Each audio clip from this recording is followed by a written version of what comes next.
Alhamdulillah, alhamdulillahilladzi khalaqal insana fi ahsani taqwim. Asyhadu an la ilaha illallah wahdahu la syarikalah. Iyyahu na'budu wa iyyahu nasta'in. Wa asyhadu anna sayyidana wa nabiyyana Muhammadan abduhu wa rasuluhu shadiqul wa'dil amin. Allahumma shalli wa sallim wa barik ala sayyidina Muhammadin wa ala alihi wa ashabihi ajmain. Amma ba'd.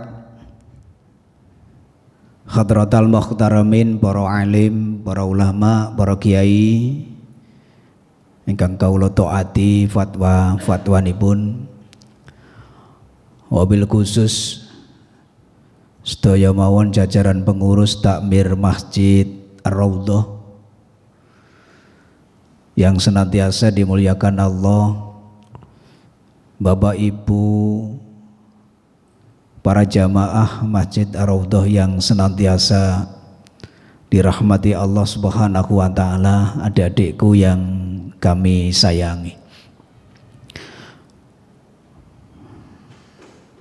Monggo sareng-sareng kesempatan ini kita bersyukur kepada Allah Subhanahu wa taala atas seluruh nikmat yang diberikan kepada kita. Sehat sedaya Bapak Ibu? Alhamdulillah. Sehat lahir batin napa sehat lahir tok? Sehat lahir batin. Kuwatir kalau sehat lahir tok terus batine lara ya. Mudah-mudahan niatan dan langkah kita saking dalam dari rumah ke masjid yang luar biasa megah ini, mudah-mudahan menjadi salah satu tanda kula panjenengan termasuk orang-orang yang mu'allakun fi masajid, hatinya yang mu'allakun qalbuhu fi masajid, yang hatinya kecantol kesengsem tenggene masjid. Mudah-mudahan juga lantaran ikhlas panjenengan akan menjadikan langkah kula panjenengan ini menjadi modal kelak di yaumil kiamah akan diberikan ganjaran, diberikan pahala oleh Allah, diberikan imbalan oleh Allah. Orang-orang yang memakmurkan masjid insyaallah akan masuk surganya Allah Subhanahu wa taala. Amin ya rabbal alamin. Salawat ma'asalam katur kunjuk dumateng ngarsa dalam Rasulullah Muhammad sallallahu alaihi wasallam. Allahumma shalli ala sayyidina Muhammad. Bapak Ibu hadirin yang dirahmati Allah Subhanahu wa taala. Sebenarnya kan hari ini jadwalnya profesor. Kula nggih profesor. Protolane ansor. Kawula dipun WA, alhamdulillah saged silaturahim di masjid yang luar biasa. Masjid panjenengan ini salah satu masjid terbaik se-Jawa Timur. Alhamdulillah. Jadi panjenengan adalah jamaah terbaik se-Jawa Timur. Karena jenengan termasuk juga disangkut-sangkutkan ya, menjadi peran serta sehingga Masjid Ar-Raudhah ini menjadi masjid yang makmur. Juara setunggal masjid kategori perumahan atau kampung. Betul napa-napa sih? Ya.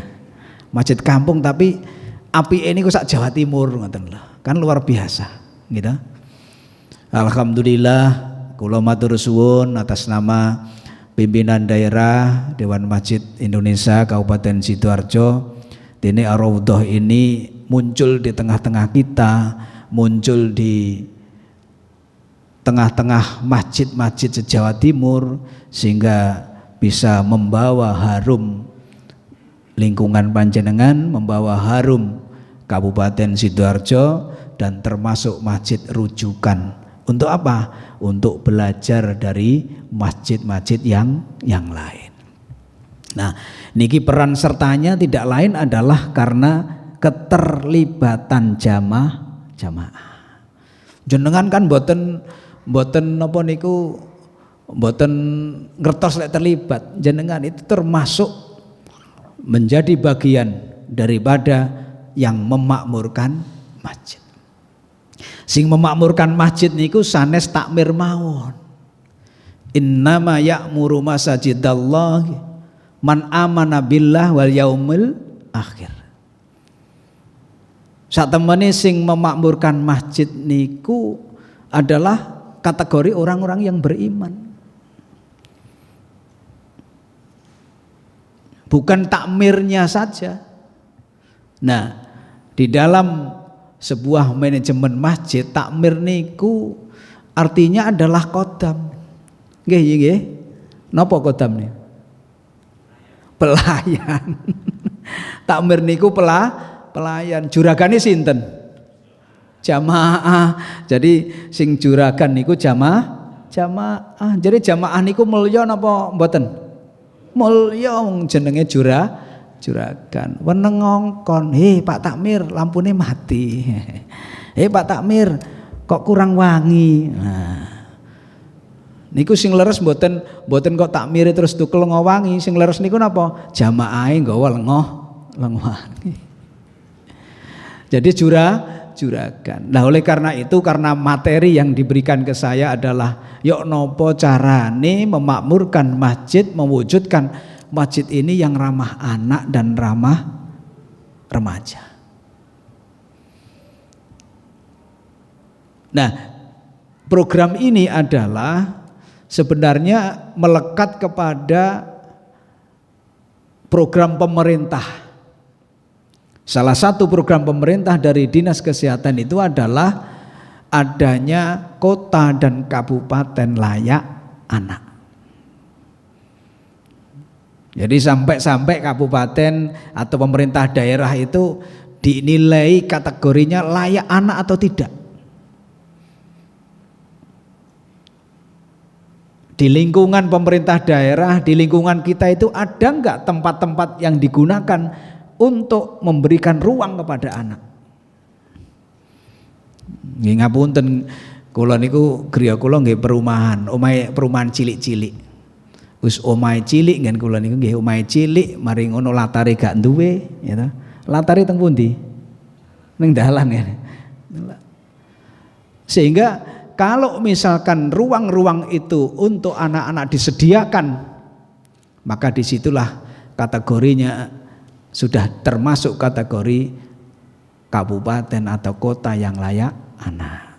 Makanya alhamdulillah di alun-alun direhab, di alun-alun disediakan ruang terbuka untuk masyarakat, untuk anak-anak. Nah, terus mari ngoten dikaitkan dengan masjid, tempat ibadah yang ramah anak. Alhamdulillah badhe lomba niku kula mriki ternyata di sini sudah ada TPG-nya, sudah ada yang ngaji, sudah ada madrasah diniyahnya, terus di sana juga ada gedung TPG-nya, ada tempat terbuka, sudah lengkap. Dan itu kemarin menjadi salah satu penentu daripada apa?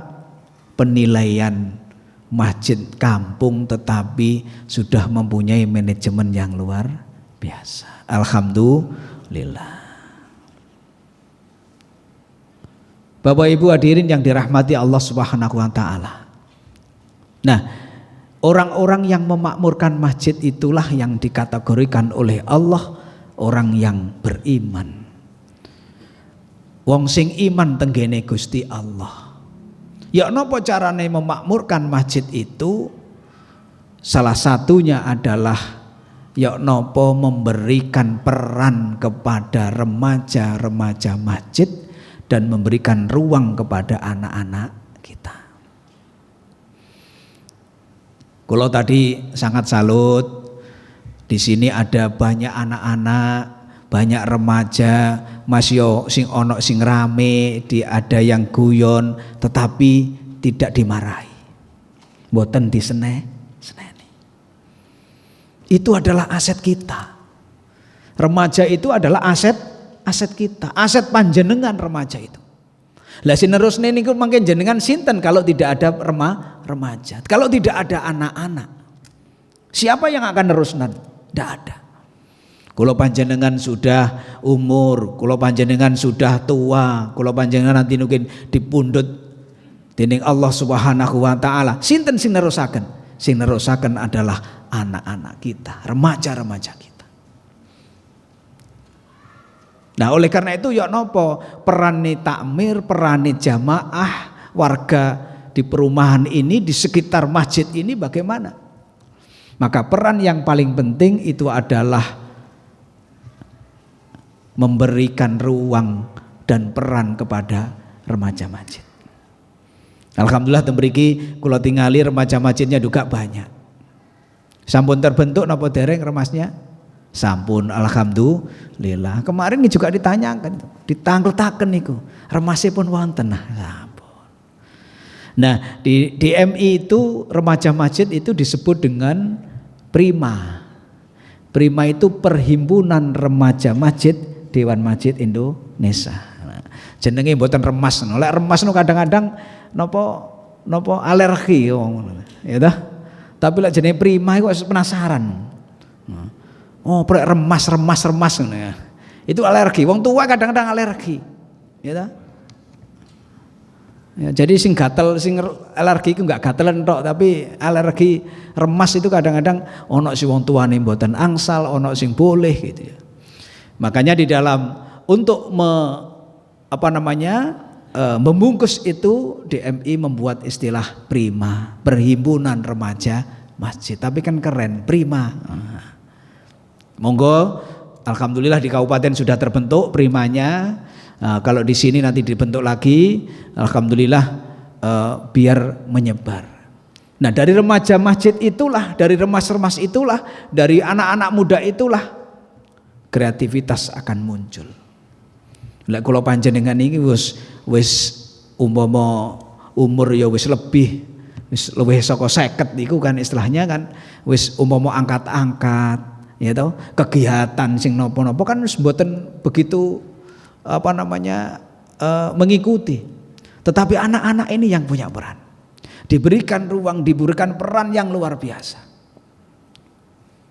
Makanya di dalam manajemen kemajitan itu salah satunya yang digunakan itu adalah ada doa yang sering kita baca, dan tadi Pak Yai yang imami tadi juga membaca, yaitu doa selamat.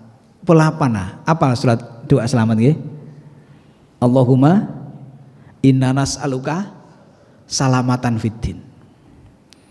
Terus wa afiatan fil wa ziyadatan fil wa barakatan firis wa taubatan qoblal wa rahmatan indal wa maufiratan ba'dal maut. Dalam manajemen masjid ini kusi digawe sebenarnya. Dalam mengelola anak-anak, mengelola remaja itu yang dipakai. Allahumma inna nas'aluka salamatan fiddin. Lek nenggene masjid ini ki golek selamat. Masjid ini tempat keselamatan. Jadi filosofi doa selamat ini yang digunakan sebenarnya untuk mengelola masjid. Masjid ini digunakan untuk mencari keselamatan, perlindungan, ketenangan. Wonten sing tenggene masjid terus mari ngono muring-muring, gulung-gulung, mboten wonten sih. Lek teng masjid napa? Ya ayem, adem. Karena ten di sini tempat ibadah. Jadi oglek pados selamat, pados keselamatan. Allahumma inna nas'aluka salamatan fiddin. Seorang takmir harus memberikan rasa nyaman keselamatan kepada para jamaahnya. Ya apa carane supaya jamaah niku nyaman. Dibuat seindah mungkin, dibuat sebagus mungkin masjid ini sehingga apa? Jamaah niku nyaman. Masuk ke masjid rasane adem. Ambune wangi, hawane adem. Salat niku nggih khusyuk. Mboten kados musolaku lho mlebu panas mari ngono lek pas jamaah ya kukur-kukur soalnya apa? Keringetan. Lho wis tuwek ngeten kan kena keringet titik kan wis gatel. Nggih ya. Wis kukur-kukur pundak, wis geger, kadang bokong, ya sikil gitu niku. Sehingga kalau takmirnya ini betul-betul menanamkan mengelola jamaah, melayani jamaah. Allahumma inna nas'aluka salamatan fitin. Jamaah yang ke masjid ini diharapkan mendapatkan kenyamanan, keselamatan. Wa afiatan fil jasad. Jamaah yang ke masjid ini diharapkan menjadi sehat. Pak Takmir juga tanggap kok ono sing watuk-watuk, ono sing sesek. Napa yang dilakukan oleh takmir? Yang dilakukan oleh takmir adalah yo nopo nggih carane supaya jamaah niki sehat. Terpantau kesehatannya. Takmirnya sehat, jamaahnya sehat. Jangan sampai takmirnya gak sehat, takmire watuk, sesek. Takmire bengek ae. Makanya akhirnya jamaah yo katutan remuk wisan. Ya. Makanya takmir itu kudu sehat. Wa afiatan fil jasad. Takmire sehat, jamaah sehat. Ya napa carane? Ya mungkin dalam satu kegiatan ngundang bagian kesehatan, mungkin di sini ada dokter, ada perawat. Di sini ada pengobatan gratis, pemeriksaan kesehatan gratis. Bagi siapa? Bagi jamaah. Wa afiatan fil jasad ben padha sehat. Syukur-syukur masjid ini ki duweni ambulan, duweni mobil untuk apa? Untuk siaga kepada jamaahnya. Be enak sing lara diterne nggene rumah sakit. Syukur-syukur masjid ini ki duwe tempat untuk balai pengobatan. Syukur-syukur duwe klinik. Sehingga apa? Untuk melayani jamaah. Niki filosofi doa selamat yang diterapkan untuk manajemen. Wa afiatan fil jasad wa ziyadatan fi ilmi. Wa ziyadatan fil ilmi. Apa? Masjid ini untuk tolabul ilmi. Alhamdulillah seminggu niku mboten wonten longgare niku. Jamaah terus diberikan apa? Ilmu. Luar biasa. Untuk apa? Ya melayani jamaah. Lah di sinilah untuk telabul ilmi. Untuk menimba ilmu apapun di masjid ini. Mulai fikihnya, mulai akhlaknya, mulai akidahnya, mungkin terkait dengan perekonomian. Mungkin terkait dengan usaha, entrepreneur dan sudah disampaikan. Karena masjid ini adalah di zaman Rasulullah masjid itu selain digunakan untuk ibadah maqdoh untuk membina jamaah supaya apa? Kehidupan dunianya juga baik. Ya, jadi untuk tolabul ilmilah disinilah letaknya anak-anak kita diberikan pendidikan agama di masjid. Alhamdulillah ada TPQ Taman Pendidikan Al-Quran, diajari ngaji, selain diajari ngaji, diajari akidah akhlaknya, diajari Al-Quran hadisnya, diajari tarikhnya, sejarahnya, diajari fikihnya. Ini di anak-anak kita. Lah ini di masjid. Untuk apa? Tolabul ilmi. Sehingga masjid ini digunakan sebagai tempat untuk apa? Mendidik dan membina anak-anak. Tempat anak-anak ngaji sudah ada, remajanya juga begitu ditata sedemikian rupa dan diberikan kaitannya dengan ilmu, kaitannya dengan keremajaan. kaitannya dengan kewanitaan, kaitannya dengan ya nopo sih mempersiapkan nanti kalau mau menikah. Ini di anak-anak remaja kita. Kalau sudah terbentuk kan kegiatan. Nah biasanya lek remas niku kan angel golek duit gitu. Sulit mencari uang untuk kegiatan. Ya dari takmirnya lah. Disubsidi. Nanti kalau sudah bisa berdiri sendiri, sudah jalan sendiri, dilepas. Ya diberi. Kalau riyen waktu remas nggih ngoten, yo njaluk tenggene tak Pak Tamir. Wong memang ndak punya uang. Biasanya dilibatkan untuk pada sholat Jum'ah menjaga kendaraan. Ada kota infak yang nanti digunakan untuk kegiatan anak-anak dan seterusnya. Strategi seperti itu di dalam kita melayani jamaah luar biasa. Jadi Allahumma inna nas'aluka salamatan fiddin wa afiatan fil jasad wa ziyadatan fil ilmi wa barakatan fil rezeki. Masjid ini bagaimana dijadikan tempat untuk keberkahan ekonomi. Nah, makanya di MI itu motonya adalah memakmurkan masjid dan dimakmurkan masjid. Memakmurkan masjid dan dimakmurkan masjid. Ya apa maksudnya ini? Nah, lek memakmurkan masjid ya seluruh jamaah. Ya napa carane supaya masjid ini rame, supaya manfaat, maslahah, makmur. Tetapi tatkala sudah makmur masjidnya, kasih wis akeh, infaknya sudah banyak, lembaga zakat, ambil zakatnya sudah ada. Lalu apa? Ya harus memakmurkan jamaah. Memakmurkan masjid dan dimakmurkan masjid. Siapa yang dimakmurkan? Jamaahnya. Makanya wabarakatan fi rezeki itu adalah bagaimana masjid ini memberikan keberkahan ekonomi kepada jamaah. Masjidnya sudah maju, lembaga ambil zakatnya sudah ada, unit pengumpul zakatnya sudah ada. Makanya ada uang masuk, ada orang yang berzakat, zakat mal sekian. Ya ditasarufkan kepada sekitar yang membutuhkan, kepada orang-orang dan jamaah yang membutuhkan. Sehingga jamaah seneng masjidnya hadir. Menika Pak hasil amal dari masjid kita panjenengan gunakan untuk usaha. Panjenengan memerlukan apa? Kulo memerlukan gerobak. Untuk apa? Untuk jualan. Hadirlah masjid itu melalui lembaga amil zakatnya.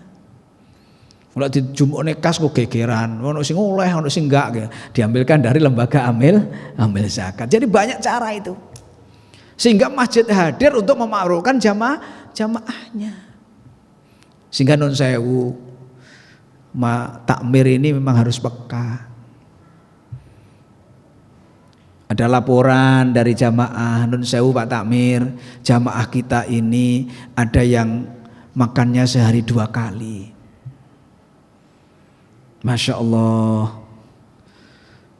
masjidnya kasih ratusan juta tetapi ada jamaah yang makannya hanya 2 kali. Itu pun makannya seadanya.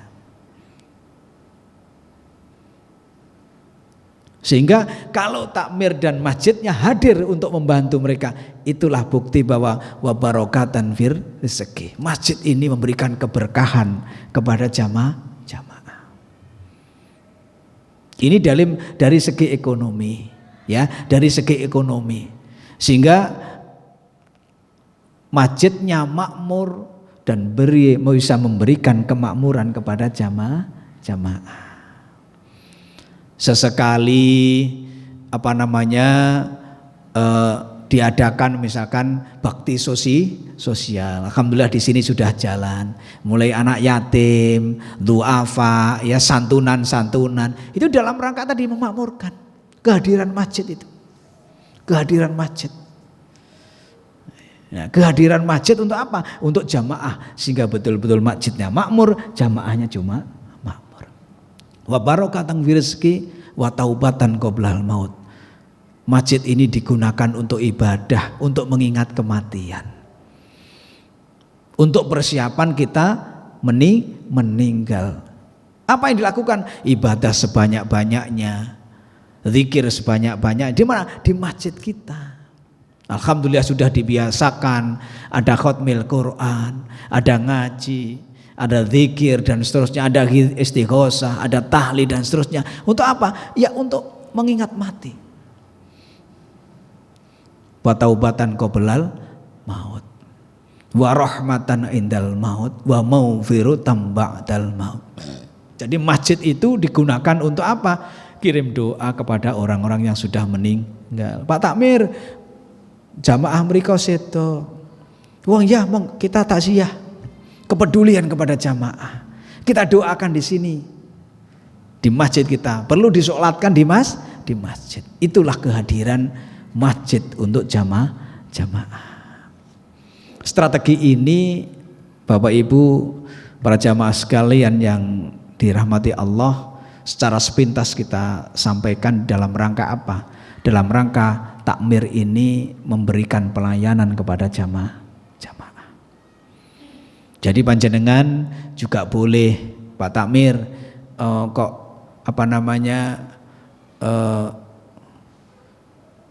lampunya ada yang mati, Pak Takmir itu kerannya ada yang rusak misalkan. Itu lebih bagus panjenengan misalkan ini kerannya Pak Takmir karena keran ada yang rusak. Wonten ngoten sing jamaah mriki. Wonten nggih? Alhamdulillah. Apa Pak Takmir kerane rusak iki apa sih? Kok kat wingi enggak didandan-dandani? Mboten napa-napa. Itu sebagai apa? Sebagai istilahnya masukan. Tapi alhamdulillah insyaallah dengan predikat yang luar biasa ini, dengan predikat yang baik ini, insyaallah pelayanan kepada jamaah sudah ada, tinggal meningkatkan, tinggal mempertahankan. Karena suatu saat mungkin ada masjid lain yang ingin ke sini untuk belajar, untuk studi tiru, untuk meniru. Ya apa sih? Sakjane Masjid Ar-Raudhah iku kok iso nomor 1. Beberapa sudah ada yang WA dan telepon kula dari luar kota. Ya kita sampaikan, memang bagus gitu. Ya, memang bagus.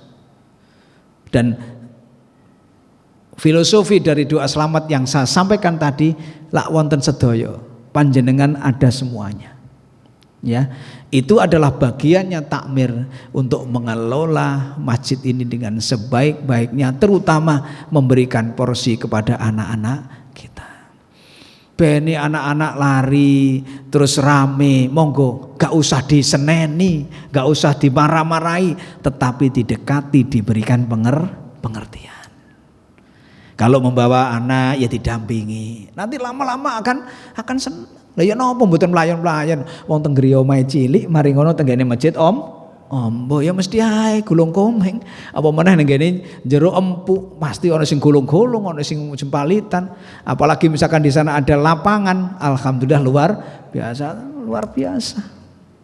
Karena ngomong bal-balan yang ngendi, bal-balan ndak ada tempat. Nah, ruang inilah yang dikatakan bahwa kategori masjid ini sudah menjadi masjid yang ramah anak.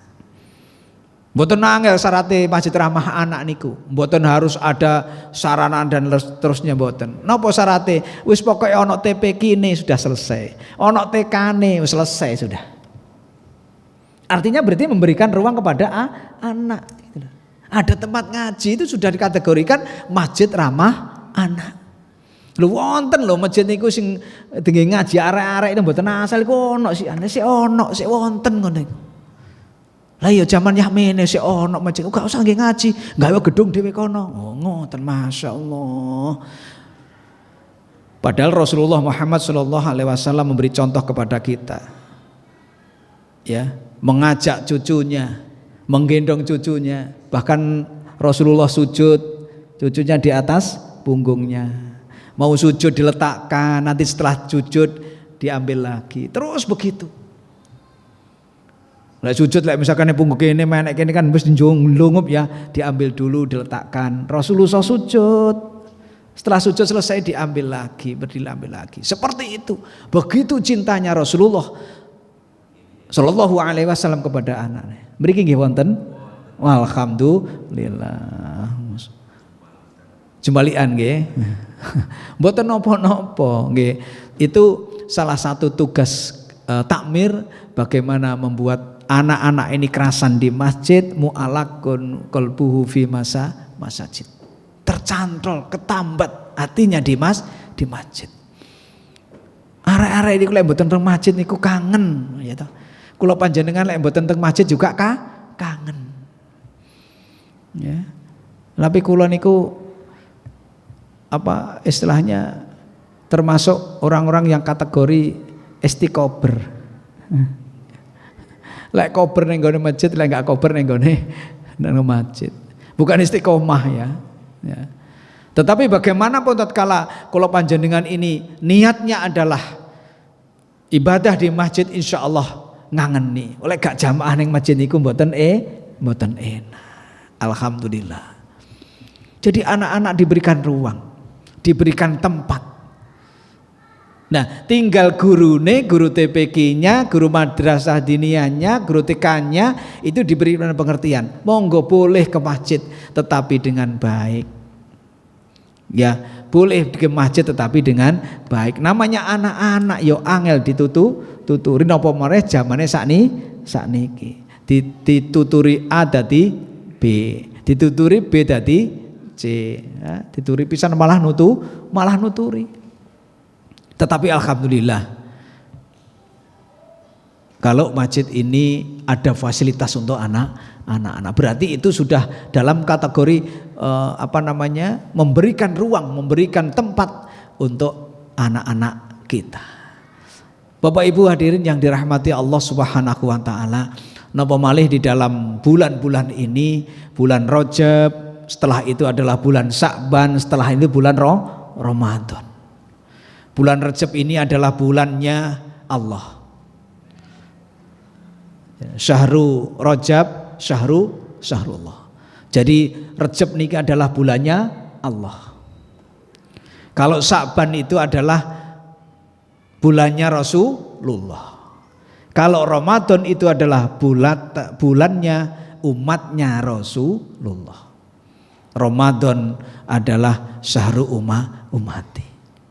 Nah, karena Rajab ini adalah bulannya Allah Subhanahu wa taala, maka luar biasa tatkala Rasulullah Muhammad sallallahu alaihi wasallam di Isra dan Mi'rajkan oleh Allah. Singkat ceritanya yang kita bisa ambil dalam Isra dan Mi'raj itu, Rasulullah itu selama hidupnya disucikan hatinya oleh malaikat Jibril sekitar 3 kali. Pada masa kecil, dan yang satunya adalah pada saat Rasulullah mau diangkat, mau diperjalankan dari Masjidil Haram ke Masjidil Aqsa, itu sebelumnya Nabi Muhammad dibelah, disucikan hatinya oleh malaikat Jibril dengan air Zam-Zam. Semua kitab menyatakan seperti itu. Semua riwayat menyatakan bahwa benar Rasulullah selama hidupnya 3 kali dibersihkan hatinya oleh malaikat Jibril. Yang terakhir pada saat akan Isra dan Mi'raj yang diperjalankan oleh Allah Subhanahu wa taala. Maka benar pada bulan Rajab ini adalah bulannya Allah Subhanahu wa taala.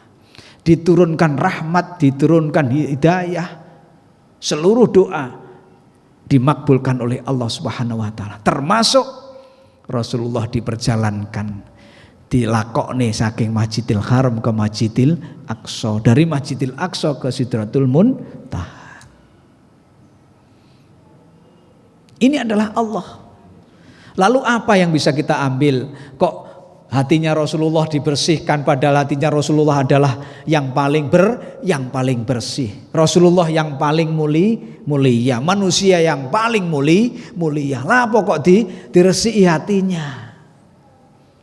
Padahal Rasulullah adalah maksum, terjaga dari segala macam kesalahan, dijogo.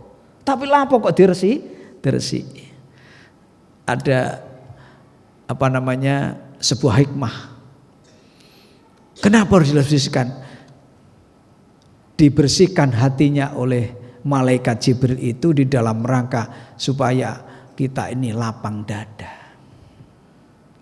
Bukan dada nih kayak lapangan, tetapi lapang dada. Lapang dada niku nopo? Bisa menerima apapun informasi, berita dengan enak. Lapang dada. Yang kedua apa? Kenapa kok dibersihkan? Biar bisa menerima masukan, bisa menerima berita apapun bisa masuk ke dalam diri kita. Bisa memaafkan kesalahan orang lain. Dibersihkan.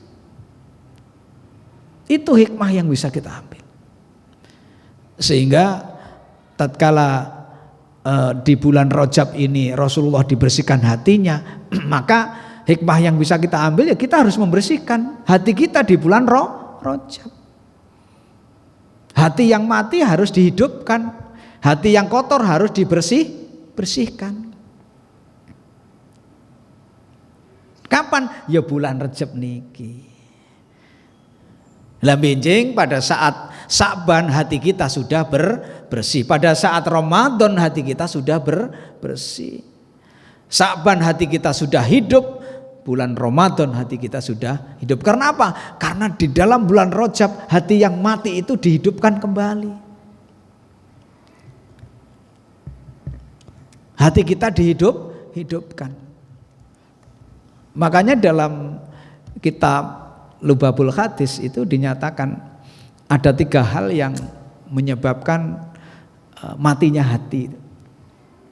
Nomor setunggal nggih niku orang yang seneng turu. Nggih. Seneng turu. Meleke kurang. Kula seneng melek niku, tapi cangkruan ngopi. Tapi kan ya wis melek. Orang yang tidak tidur, orang yang terjaga, orang yang melek itu mesti kan sadar. Pasti sadar. Lah orang yang sadar itu tatkala kesadaran digunakan untuk zikirullah, benar memang ngopi, bersama-sama ngopi, tetapi hatinya tetap menyebut Allah. Niku sudah zikir. Panjenengan duduk di sini itu diam itu sudah zikir. Sudah zikir pada Allah. Sehingga yang hatinya mati itu biasanya memang kakean turu. Nah, apalagi kalau beda lagi, saya tidur sore supaya nanti malam bisa bangun, itu beda lagi. Berarti kan melek bengi, ngoten nggih. Berarti tetap mawon bahwa terjaganya lebih banyak daripada tidurnya. Ini jadi wong sing kurang turu itu sebenarnya bagus untuk menghidupkan hatinya. Yang kedua apa? Yang menyebabkan orang itu hatinya mati, yaitu wong sing seneng santai-santai. Wong sing santai-santai iku gak ngreken, wis gak ngrekenan blas. Ono apa ning gone umeke donya ya gak sah. Kok gak ngreken. Umute akhirat yo gak ngreken. Napa ngarani ngoten niku? Cuek wis ya, cueke semel. Wis gak ngreken blas, lek cuek niku wis gak ngreken blas. Makane Sayyidina Umar radhiyallahu an itu pernah ngendikan ngeten. Aku gak seneng marang wong sing ndak melakukan apa-apa. Aku nggak seneng marang wong sing ndak ngereken apa-apa. Ya nggak ngereken dunianya, apalagi juga nggak ngereken akhiratnya. Ndak punya kegiatan sama sekali. Dijak kegiatan apik juga wis alah wis kono kuwi urusane takmir, aja melok-melok. Ya. Kerja bakti ning nggone kampung, iku kan urusane Pak RT wis ngono. Wis ndak keren urusan dunia enggak memperhatikan ya, apalagi urusan akhirat. Ini kalau saya tidak Umar sampai marah, ndak seneng aku kepada orang yang ndak punya greget sama sekali, nggak bergerak sama sekali. Nah, wong sing nyantai-nyantai ngoten niku biasane hatinya mati. Wis kegiatan kebaikan juga nggak mau, kegiatan apapun juga nggak mau. Alhamdulillah kalau panjenengan masih diberikan hati yang hidup, ya. Hati yang hidup itu hati yang gini, yang gelem, dikai masukan yo gelem, dikai kegiatan juga mau, diajak kebaikan juga mau, ya. Kegiatan apapun juga respon. Dan yang terakhir, ciri orang yang hatinya mati adalah orang yang kesukaannya hanya makan. Sehari-harinya untuk makan. Makan apa mboten asal yo oleh makan iku hukumnya mubah, ya. Hukumnya mubah. Lek gak makan yo oleh, gak mangan juga boleh. Berarti lek gak mangan apa-apa poso. Berarti Rajab niku asline dingin kan poso. Guru mengurangi makan itu berarti apa? Mengurangi makanan yang masuk ke dalam tubuh kita. Sehingga orang yang makannya sedikit itu berarti orang itu tirakat, orang itu punya apa? Punya ikhtiar untuk badannya. Yang pertama orang yang kebanyakan tidur, yang kedua orang yang santai-santai, yang ketiga orang yang hanya untuk makan. Tuh makan kan boleh, ya boleh makan itu mubah kok. Ya, mubah makan itu mubah. Tetapi kalau enggak makan dan tidak niat untuk puasa, ya tetap aja itu menyalahi aturannya Allah. Karena makan itu untuk menguatkan tubuh kita. Tetapi kebanyakan makan itu juga akan masalah. Napa malih lek sampun ya sudah umur seperti kula panjenengan ini harus mengurangi makan, terutama panganan sing napa? Sing kolesterol ya. Nah, gule kan ya enak ya. Gule sik enak. Sate ya toh masih enak. Napa meneh kikil, wah luar biasa. Ya. Didik mawon ya. Sing penting napa? Sing penting krasa. Didik bukan maksudnya sak piring maksudnya didik. Imbune didik maneh imbu maneh gitu ya. Jadi menurut Lubabul Hadis wonten 3 wong sing hatinya mati adalah orang yang satu kebanyakan tidur, yang kedua seneng-seneng nyantai-nyantai gak ngereken apa-apa belas. Wis bah dunya ya wis apa meneh akhirat gak mikir blas. Yang ketiga adalah orang yang senengane mangan. Bapak Ibu yang saya hormati, itu mudah-mudahan beberapa yang kita sampaikan ini ada manfaatnya, terutama mari bersama-sama kita membantu takmir, mensupport takmir. Untuk apa? Menjadikan masjid ini masjid yang benar-benar disenangi anak-anak, disenangi para remaja. Lek kula panjenengan sering termasjid, alhamdulillah. Tetapi kalau anak-anak kita ke masjid juga kita bersyukur. Karena apa? Hatinya benar-benar ke masjid. Buatlah kegiatan-kegiatan di masjid yang bermanfaat untuk anak-anak kita. Sebagai daya tarik. Ya, sebagai daya tarik, buatlah kegiatan di masjid yang mendatangkan anak-anak kita. Karena saat ini kita prihatin betul anak-anak kita jauh dari masjid. Kebanyakan tenggene pundi? Tenggene warkop. Tapi kan melek nang warkop itu. Melek sampai esuk ya. Berarti bukan termasuk orang yang tadi, enggak termasuk wong sing hatine mati. Mudah-mudahan melek ini adalah untuk apa? Zikir kepada Allah, ingat kepada Allah. Mudah-mudahan sedikit yang saya sampaikan ini ada manfaatnya, walaupun tidak sempurna, kita berharap masjid yang sudah mempunyai predikat yang nomor 1 se-Jawa Timur ini tetap mempertahankan kebaikannya dan mudah-mudahan bisa memberikan kemaslahatan kepada masyarakat sekitar dan mudah-mudahan menjadi contoh masjid-masjid yang lain. Kita bangga karena masjid Panjenengan adalah masjid yang bagus dan kebagusan itu harus dipertahankan dan ditingkatkan. Wabillahi menika ingkang saged kula aturaken wonten kekirangan pun kula nyuwun agunging samudra pangsami. Wallahul muwaffiq ila aqwamit thoriq. Wassalamualaikum warahmatullahi wabarakatuh.